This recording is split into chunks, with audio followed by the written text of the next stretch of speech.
It's been said that if you can organize your life around your passion, you can turn your passion into your story, and then your story into something bigger, something that matters.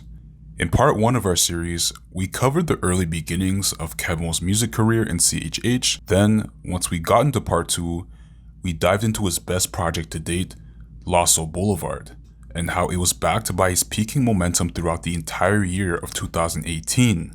And now we've finally arrived at our last stop, part 3, in which we'll take a look at two things. One, some glaring signs and concerning events that leads us to possibly indicate why Kevmo left CHH. And 2, now that Kevmo was finished with making music and CHH altogether, where would Kevmo go from here? Was he truly putting the music behind him for good? Or is there more to the story?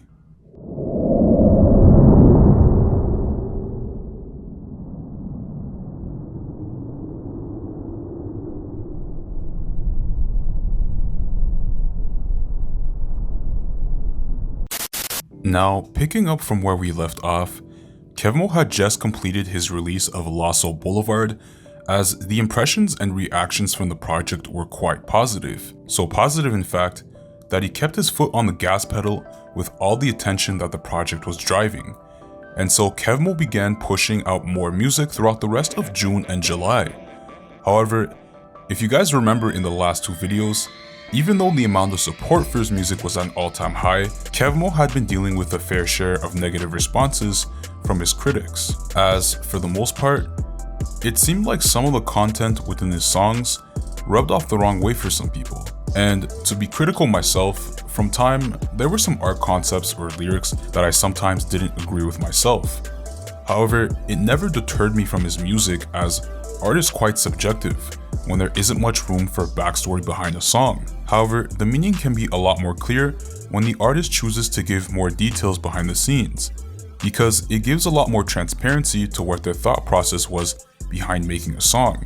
One instance of this was back in part 1, when we covered how Kevmo gave the meaning behind Gucci. On the surface, while many enjoyed the song, other fans had assumed the worst, that he had made the song about glorifying worldly possessions by talking about the clothing line Gucci, when in reality, he had just used the concept of the slang term Gucci to describe how some people around CHH were intentionally stealing his beats without paying for them first. And so he wanted to make the song in the hopes to talk about how people should watch out for snakes and not let people steal your piece.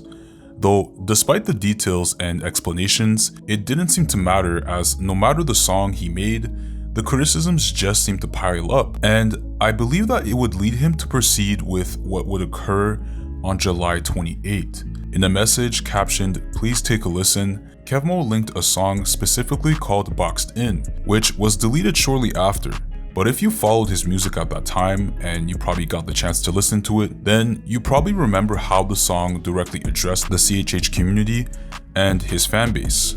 It was a brief 2-minute song in which Kevmo unpacked his pent-up frustrations with the community, as he felt for years that his creativity was being boxed away by the criticisms around the community. And from the perspective of a fan during that time, it wasn't hard to see why he would feel this way, as he would constantly run into online critics on a regular basis. And some may say that the reason for this is because of his occasional use of cussing, or how his lyrics didn't glorify God enough. And while these objections were fair to bring up, there were also 2 key pushbacks to these points, as 1, I found that his known use of incorporating an occasional cuss word never truly interfered with his overall image and perception as an artist. And that's not to say that I co-sign vulgar language on this channel, as I believe there is definitely a certain level of wisdom and discretion to be applied around the music that we listen to. As for me personally, if I were to run into a song that had some questionable language, while I would find myself at odds with what they're saying,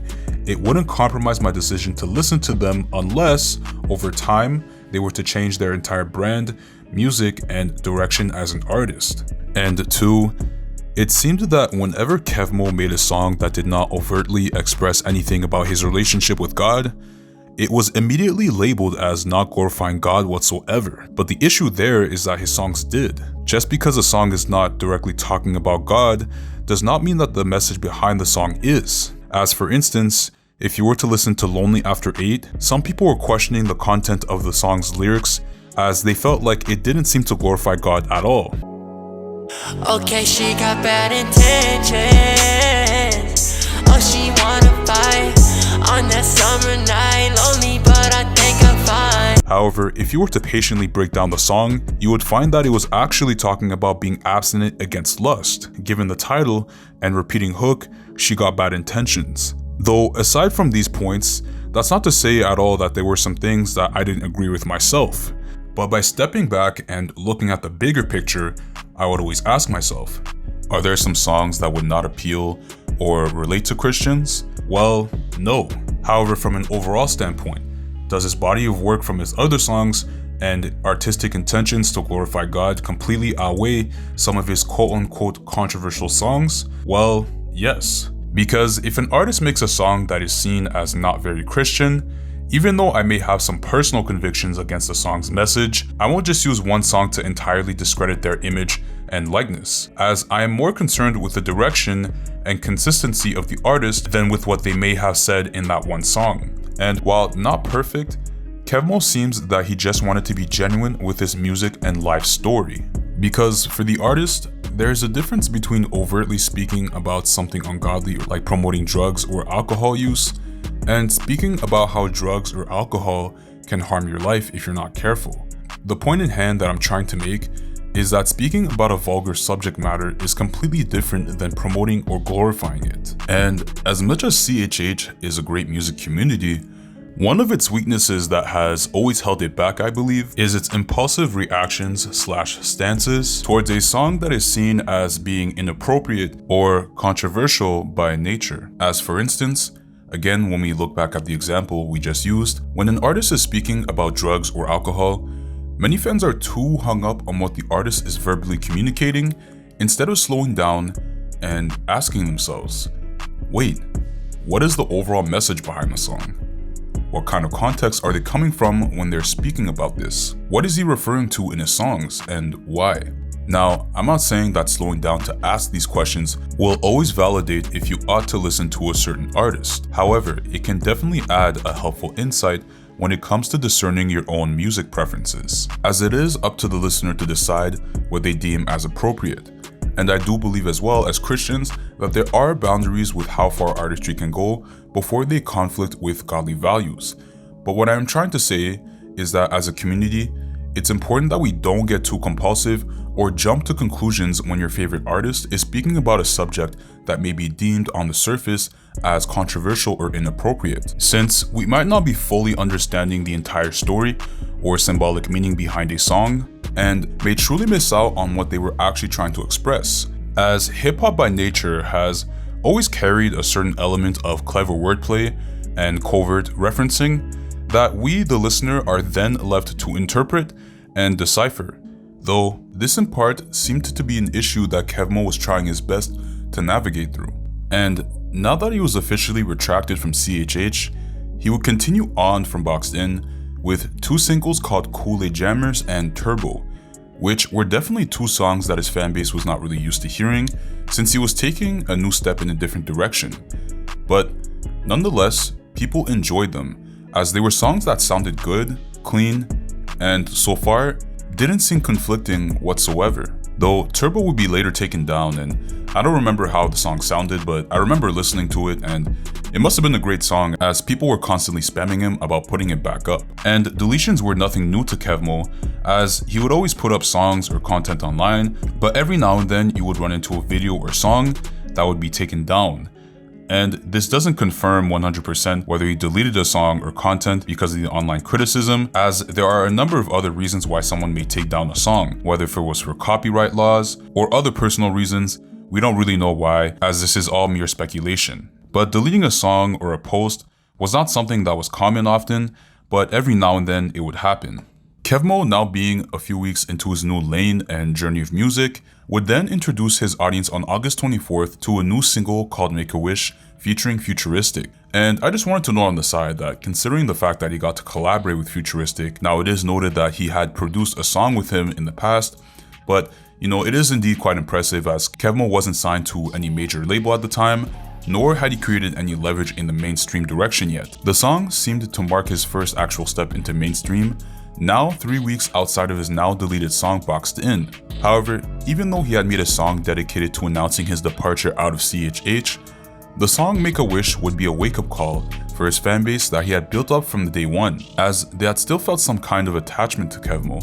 And I'm not gonna lie, as a listener myself, I had felt some part of me still attached to the old Kevmo, but regardless, he was trying to move on, though doing so didn't really prove easy as, like I said, the song seemed to be a wake-up call for everyone that was about to listen. The song, in summary, talked about women in an explicit way and promoted smoking weed, which left a bitter taste for many considering how attached his core fanbase still was. And as a result, it left some more frustrations as at one point, he conversed in a heated back and forth between himself and a listener that had threatened him, saying that if he influenced any other artist that he had worked with, such as Joey Vantes, that he was going to find him and get something coming to him. And while disagreements are one thing, I find it unfortunate that someone would actually go as far as to threaten him, but the responses were completely volatile. And at one point while making this video, I had even found that someone had even uploaded a clean version of the song. Though despite all the mixed reactions, while the song in controversy was a wake-up call for many, it was still a well-produced song as it showed that although Kevmo had stepped out into a different lane of music, he was still doing what he was well known for, which was producing great music. And furthermore, he would leave all this controversy behind and went on to drop 6 more singles for the remainder of the year. And throughout that time period, it may have seemed that to the public eye, Kevmo was no longer a CHH artist. But what was very interesting is that he was still doing features with other artists around the community, despite having stepped out of CHH. In addition, his lyrics in the feature song that he did with Joey Vantes called Push had some very puzzling lyrics, as he mentions that I'm about to lose my head. Push me to the edge. Got some kerosene out here lurking. Please don't mock me. Please don't mock my burdens. I know y'all see me living on the edge. Y'all probably want to see me dead. Ooh, don't judge me for what's all up in my head. Now, when you listen to his verse, it seemed that he was addressing some personal issues around his life. But in part, the timing and wording of his verse leads me to believe that he was addressing how he was seen as an outsider during his time in CHH and how people seemingly wanted him to fail. In part 1, I touched a bit into some of his bad experiences behind the scenes within CHH and how he tried his best to handle it. And given that he went through these things, I don't believe that we may ever understand what or how much he went through just to continue making music. Though, regardless of what was going on, it was very relieving to see that even though Kevmo was no longer considered a CHH artist, he was still letting everyone know that just because he had walked away from CHH doesn't mean that he had walked away from his own relationship with God. And maybe this might have been contradictory to what other people saw or perceived about him, but in reality, we as humans are not perfect. We all have our flaws and downfalls, and we truly cannot judge someone on the outside that we truly do not know. Though this isn't an attempt to co-sign every decision that he's made, as we all have our own convictions and beliefs about how CHH looks like. Plus, maybe the community at that time could have been more patient with understanding his music. Maybe we could have prayed for him if we didn't agree in certain aspects. Maybe Kevmo could have handled the situation differently. I don't really know. I don't think that trying to point the finger and blaming anyone is a rational solution, but what I do know is that we can definitely learn something from this. Because part of the reason why I wanted to make CHH history in the first place was not only to highlight the highs of Christian hip-hop, but also examine its lows, and realize that where we are now doesn't have to be a repeat of the past. But then again, what was done in the past is done. However, like I said in the intro, if you can organize your life around your passion, you can truly turn your passion into your story, and then your story into something bigger. Something that truly matters. And Kevmo is a living example of this, as at the beginning of 2019, Kevmo would announce that he was officially retiring from music in order to pursue a new life calling as a police officer, wanting to serve and protect his community. Even though there were some lows, it doesn't mean that his music didn't make a huge impact at all throughout his journey, as people around the community sincerely expressed their thanks for his impact around the space, as he had been a big influence to many artists that were coming up. However, his work would not abruptly stop, as he still had a number of songs left on his hard drive that he wanted to release before Kevmo was officially out.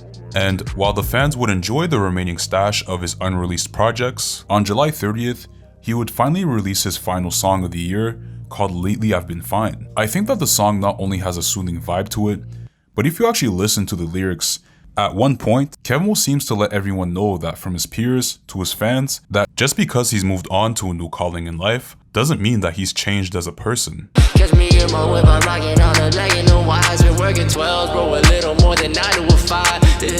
It's cause I've been copping, it don't mean I'm stopping, sit my automatic, put my life on top of the line.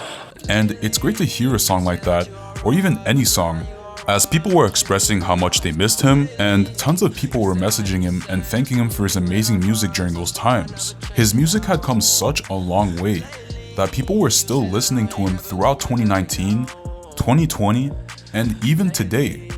Also, comment below if you still listen to Kevmo's music, as I still refresh through his music every now and then. Kevmo's legacy around CHH is definitely one that will not be forgotten.